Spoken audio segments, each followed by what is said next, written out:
Lors du Forum économique mondial de cette année à Davos, des personnalités influentes se sont à nouveau réunies pour discuter des grands problèmes mondiaux, du moins de ceux qui leur semblent importants. Bill Gates, l'une des personnes les plus riches de la planète et fervent défenseur de l'industrie pharmaceutique, s'est plaint que les dons pour ses projets ont baissé de 20%. The top givers to global health have all reduced the amount they give, and so, Gavi raised, which does fundraising every 5 years. They were in Brussels in June for the replenishment, hosted by us and Ursula von der Leyen, and we raised. We were down over 20%. Stéphane Bancel, le directeur général de Moderna, s'est montré frustré par les taux de vaccination trop faibles et a imputé cette situation à la désinformation. Then of course we've seen what happened with social media and so much misinformation. That is really, really sad to see in today's world because some people are getting hurt. Look what's happening in terms of less vaccination across all age range around the world. Albert Bourla, directeur général de Pfizer, déplorait aussi le nombre croissant de personnes refusant la vaccination. It's a different world when you start discussing vaccines. There is almost like a religion there.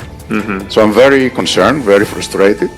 Ils n'ont pas dit un mot sur les conséquences dramatiques de la dernière crise du Covid planifiée et mise en œuvre. Pas un mot non plus sur les nombreux dommages causés par les vaccins ou les énormes profits qu'ils ont réalisés grâce à eux. Mais les déclarations grotesques ne venaient pas seulement du secteur pharmaceutique. Elon Musk, l'homme le plus riche du monde, a tenté d'expliquer au patron de BlackRock, Larry Fink, quel rôle nous, les humains, aurons encore à l'avenir. My prediction is there'll be more robots than people. So, but how do you then have human purpose in that scenario? Yeah, nothing's perfect, but it is a necessary. Rien n'est parfait. Cela semblait amuser Fink.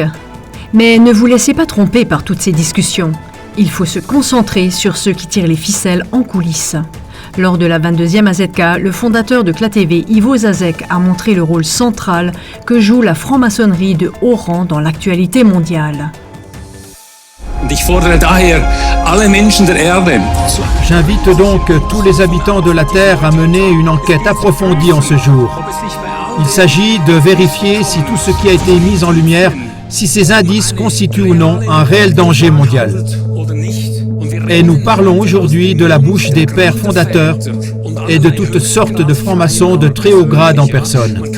On peut entendre de leur bouche qu'ils induisent en erreur consciemment leurs propres fidèles, qu'ils mentent consciemment et leur cachent qu'ils se sont liés à Satan. Et ils font cela avec le but de finalement mener l'ensemble de la population mondiale sous cette régence de Satan, ce culte de Satan. Von Satan zu bringen. Des nouvelles actuelles, compactes et pertinentes. CLA-TV Infotact.